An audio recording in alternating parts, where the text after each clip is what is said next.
Thanks for joining us at the Business Growth Cafe, where each week we select from a menu of topics for a focused discussion with an industry expert to provide insights that can impact your business's growth. With your host, Angelo Ponzi. I am Angelo Ponzi, your host here at the Business Growth Cafe, and thank you for joining us. Each week we select from a menu of topics that can impact business growth to discuss with experts from a wide variety of disciplines. And today at the cafe, I'm excited to have Rick Girard, CEO of Stride Search and fellow radio show podcaster here on ocradio.net, and with his show Higher Power, to discuss the good, bad, and the ugly when it comes to putting the right people on the bus for your business. Welcome, Rick. Hey, thank you. I'm happy to be here. Well, it's really interesting, of course, that my audience may not know this, but about a minute ago, you were sitting on my side of the table and doing your show. Totally different perspective. Yeah, so it should be fun. I mean, now you're the guest. When I interviewed Rick Franzi, he's been doing this for 10 years, and here he was sitting on the other side. Sure. It made it really interesting. I had him on my show too, and it was funny because it's just like a flashback. It was just weird. Yeah, it's a weird perspective, yeah, right? Because totally. he's interviewing us.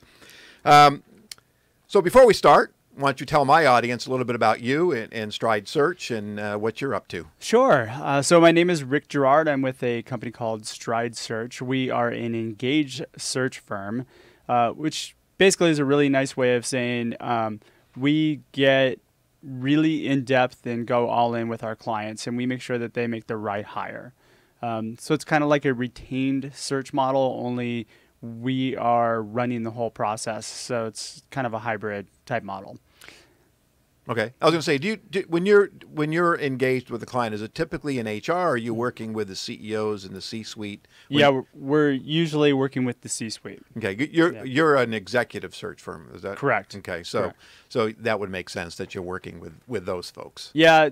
So we call ourselves a key hire search firm. So usually on the technology, sales, and marketing side is where we tend to play, and we like to really kind of get involved and deal at the executive level, because that's really where the most impact's made. Okay. And I know we're going to get into some of this as we go on in the interview. Sure. But I want to start off this. I asked this question of all my guests, and you're a business owner. Yeah. And so when you think about growing your business, what keeps you up at night?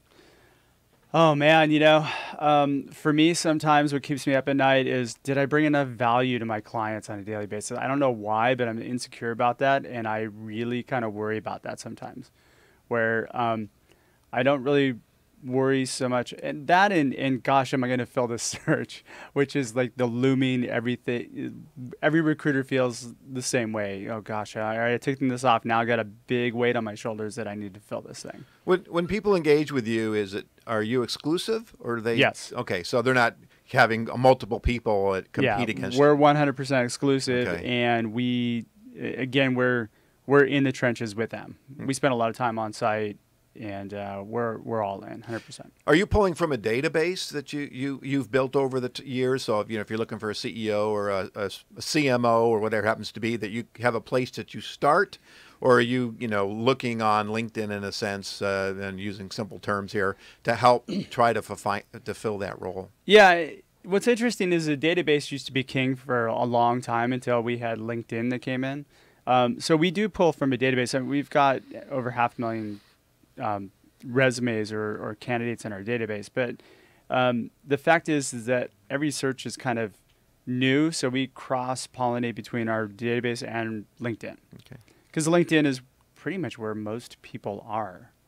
And it's just a really easy tool to use in order for you to find people. To find people, right. And I think that's probably the good place to start. And for you out there listening in radio land, it's a good advocation to make sure your LinkedIn is up to date in case Rick comes looking for you. And podcast land. Yeah, and podcast. Podcast land has cool little flowers. So based on my experiences, not only for my business and hiring people, but for some of my clients, I've had an opportunity actually to hire a lot of folks for some of my clients. There's a real art to it. Absolutely. And yet, I've got a corny phrase here. I don't find a lot of artists in this area. And so, in my opinion, the process that companies go through it without, say, someone in your capacity and helping them through it, they're really winging it. And so, in your opinion, what's a good, logical, methodical process that you're looking for someone in that C-suite role they should be looking at? Well, I think first off, I think I'd probably consider myself the Van Gogh because I'm a little bit crazy as far as that goes. Cut off my ear to make things happen. So the logical process is really first to know who you are, right? And understand who your company is and what you're trying to build as far as your culture goes. If you don't know those things, sit on a rock, meditate, and figure it out. Do whatever you have to do, but really understand what you're trying to build as far as the organization goes, not the product, but as far as what the company looks like and the personality of the company, because that's a direct correlation of you. So you have to know kind of who you are as well as who the company is. Then you need to be able to identify what needs to be accomplished. So we approach job descriptions a little differently. It's not about a series of skills that somebody's looking for. It's about, let's talk about what projects need to be accomplished and in what time frame, because that sets performance metrics. Okay. And it allows you to have a tool to actually, what's the word I'm looking for? To judge that person as they're coming in, how well they're performing in their job. And then and then have a process, have an interview process that's impressive, that's organized. And if you don't know the term, I highly recommend behavioral interviewing. Look it up. There's plenty of companies that teach behavioral interviewing. It gets you to a point with a candidate where you're really getting to the truth of who a person is. And then most importantly, don't ghost people. So finish the process out with people and make them feel good. Make them have a good, as the cliche word is, candidate experience. Okay. When you say don't ghost people, that means you start the process and they never hear from you again? Yeah, absolutely. Yeah, that happens way too often. It happens way too often. I mean, unfortunately, I've been in that situation as well, and it's unnerving when you put your heart and soul into, when you're looking for a new career, if you will, or a job, and you start those conversations, then you never hear from anybody again. Yeah. And it can play on your ego and your self-confidence. But it also downgrades your interest level in that company. Yeah, well, exactly. Yeah. So, I mean, they tell you you're going to get back to you in a week, and then they don't, and then 2 weeks goes by, and then a month goes by. Now you're totally not interested, and now they're coming back to you saying, well, they want to hire you. It happens a lot, way too often, and it just should never happen that way. And then hopefully they don't get a little upset and start posting stuff on Glassdoor and things like that, right? That happens a lot too. You have to clean up that. So you mentioned a couple things that I want to explore a little bit.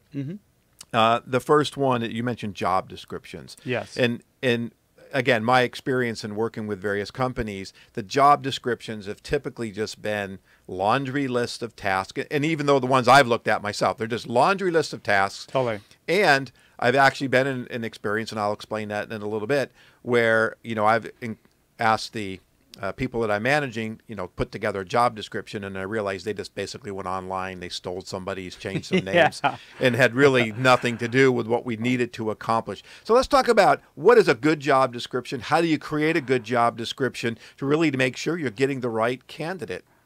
Quick funny story. I went to a client not too long ago, and I looked at their job description. I go, well, where'd you guys get your job descriptions? And they looked at me and they said, well, we just looked at our competitors, we copied it, and we just changed our stuff and put it in there. Bad idea. Bad idea. So job descriptions need to be treated as a marketing document. Okay, that's interesting. If you're putting them out there for the world to see, it should be written to attract people. Now, you can have two job descriptions. You can have an internal and an external one, or you can make it one job description. But most importantly, the job description that you put out to the world is meant to attract people, not repel them. And that's what most are pretty repelling, right? Yeah. And what ends up happening is they may have a list of qualifications. You have to have this, that, and the other thing. Well, that's a wish list, and it's not necessarily the right answer of what the company really needs. In most cases, most companies don't really know what the job is because they haven't taken the time to figure out what tasks need to be done.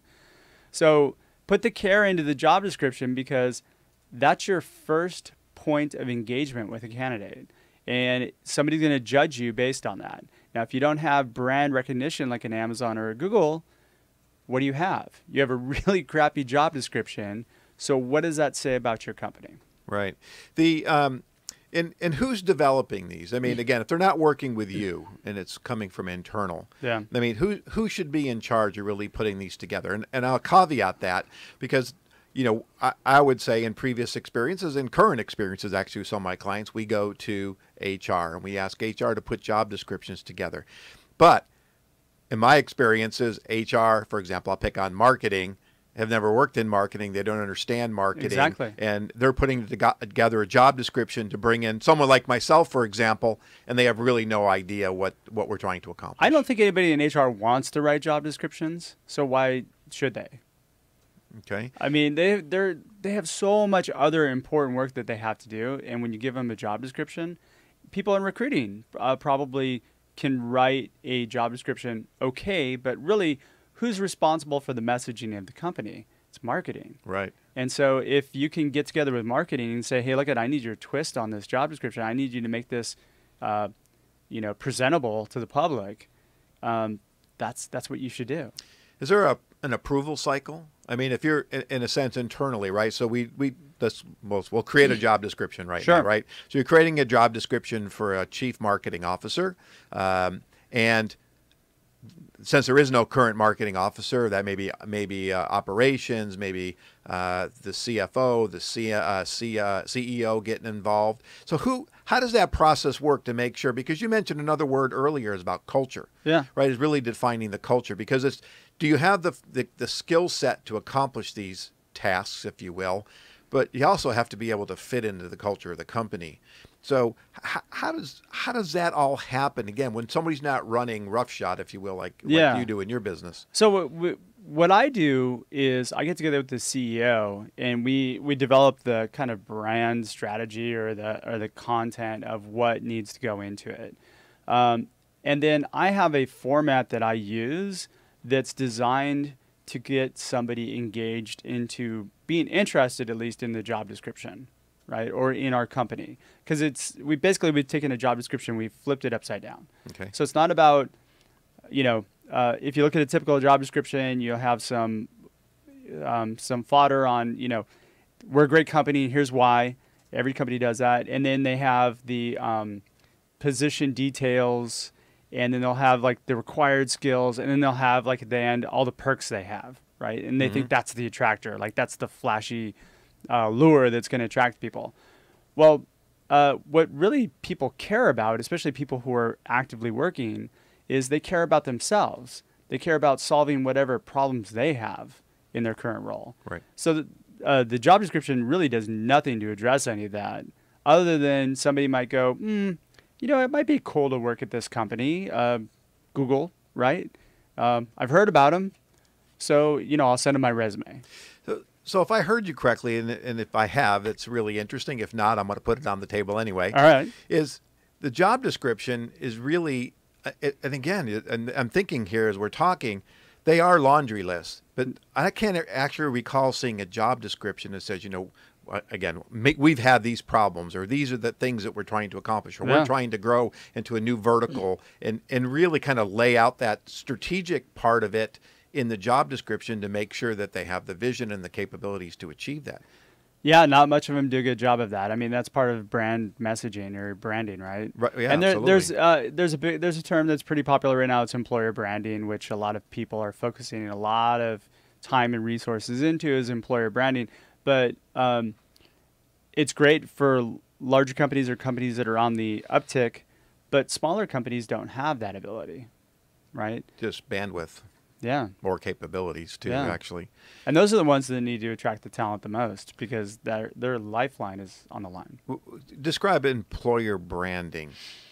So employer branding is utilizing, I'm not a marketing guy, utilizing various channels to make sure that people are aware of who your company is. Okay. So what they're doing is they're actually like really focusing on building awareness in and around the company. Okay. Yeah. Okay. So it's really, if you're looking at an organization that's trying to attract, again, I'll use myself as CMO, Yeah. is making sure that the channels that I'm living in, my job journey in a sense, making sure that, you know, the company is promoting themselves so I have an understanding of who they are, how they're positioned, their differentiators. Yeah. And I think differentiators is pretty key, especially in job descriptions, because, you know, why do I want to work there? What's that, you know, so But they're not just cookie cutter here's where I feel stuff, like right? job descriptions miss the mark, though, is because, quite frankly, having differentiators, what's important to you is not important to me, right? Maybe two totally different things. So what they're trying to do is they're trying to put together an overall generalized message that effectively might attract me. You're hoping that it might attract me, but it doesn't really address any of my pain points. Okay. Interesting. All right. So the other thing that kind of bugs me a little bit when I think about hiring, Besides me? besides you, is the interviewing process. Oh, God, yeah. I have been interviewed, and I have interviewed, and I've sat with other people while they interviewed, and I find that a lot of folks come unprepared. Yep. They haven't researched it, and they don't necessarily understand the job that they're interviewing for. So I worked with a company as in a fractional chief strategy officer job, and during that process, I actually inherited HR and talent acquisition. And making it simple, we were setting up these interviews. I was talking to the talent acquisition lady who was in charge of the marketing hires, and she basically came to me and said, "Can you teach me about marketing?"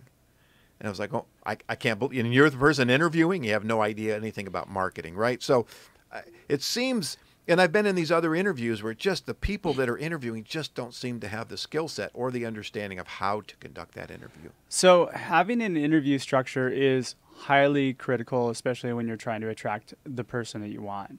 So in this market, in this landscape, you have 2.9% unemployment, you have a lot of job dissatisfaction, and yet there are people actively out there interviewing. The person that you need to hire could most likely get turned off by your whole interview process because of the fact that it's just like the other 17 interviews they've just been on. Okay. Right? Yep.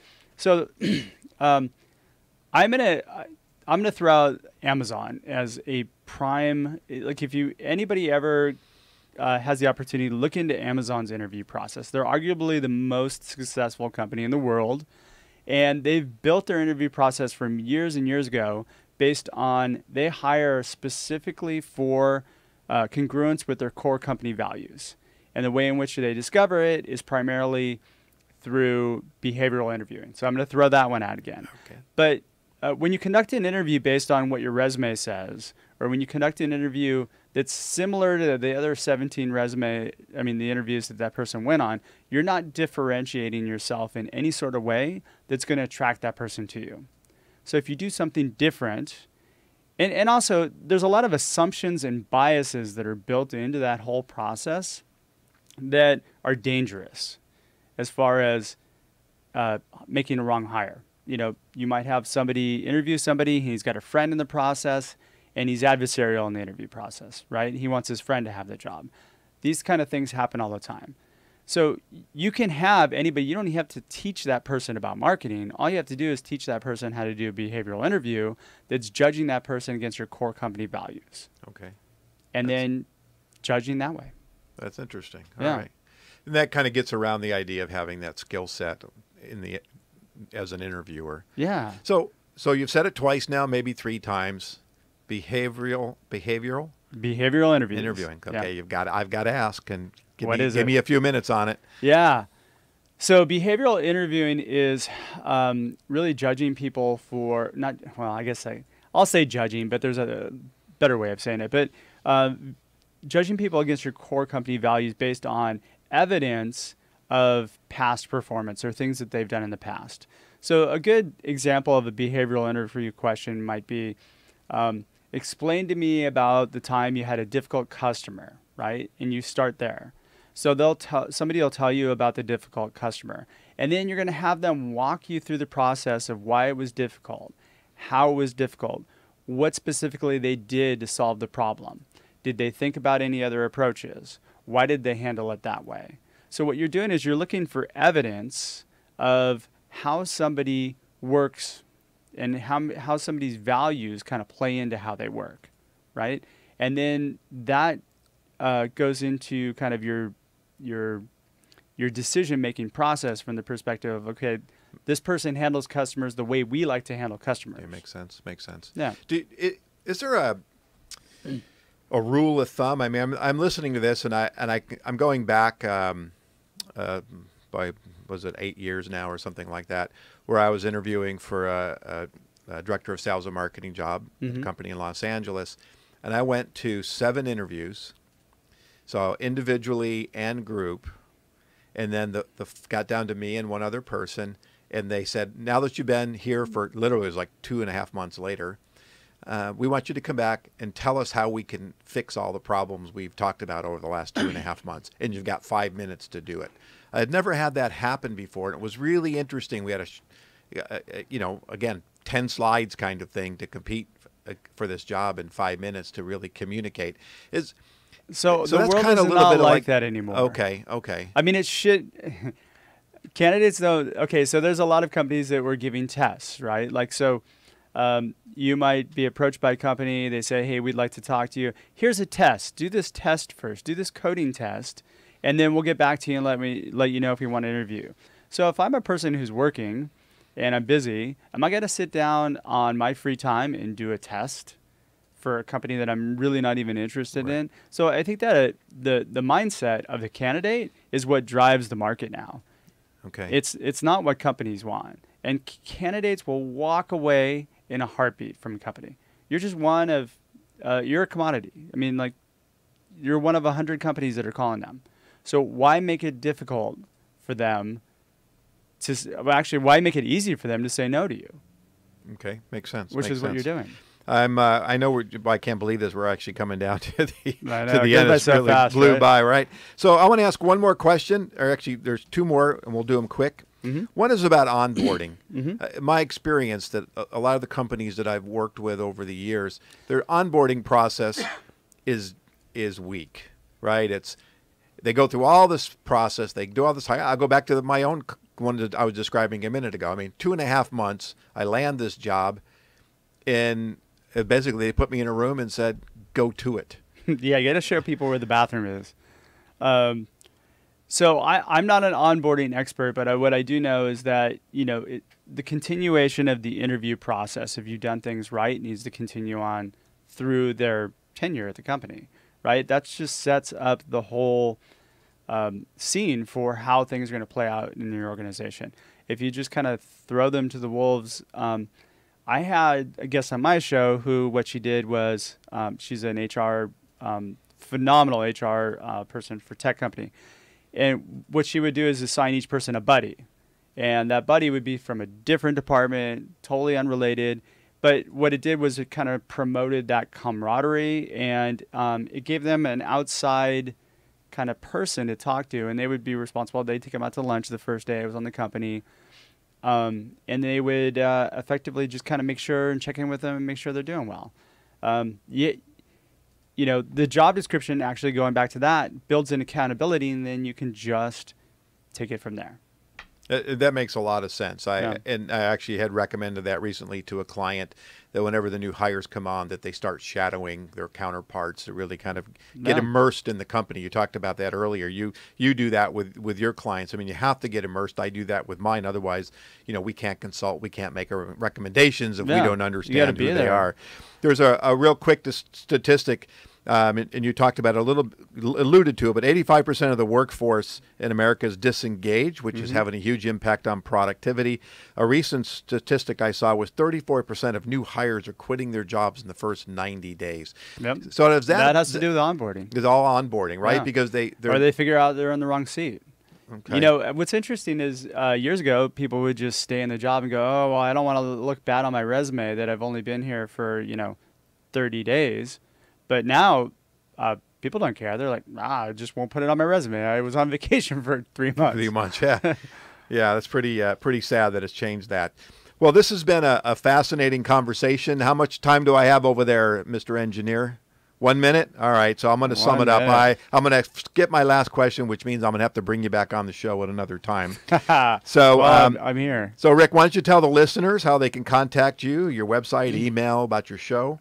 Yeah, absolutely. I can be reached at Rick, R-I-C-K, at Stride Search, STRIDE-SERCH.com. Or you can check out my podcast, which is Higher Power Radio. That's HIREPOWERRADIO.com. And or you can give me a call. I'm at 949-777-5656. I'm approachable anytime. All right. Well, thank you so much. This has been a fascinating conversation. Went by really fast, but this is really important out there because it does have a huge impact on your growth. So thank you again for joining us at the cafe. You can find out more about me and read my blogs and view my videos at theponzigroup.com. You should know how to spell that by now. Or connect with me on LinkedIn. You can also subscribe to my show at thebusinessgrowthcafe.com. We are now on iTunes, Google Play, Spotify, Stitcher, and Streaker, and coming soon to iHeartRadio and SoundCloud and other platforms around the world. Ooh. Join me next week for lunch at the Business Growth Cafe. Okay. Thank you for listening to today's discussion at the Business Growth Cafe with your host, Angelo Ponzi. Take a moment to subscribe to this podcast and visit our website at www.businessgrowthcafe.com. Read Angelo Ponzi's blogs at www.theponzigroup.com.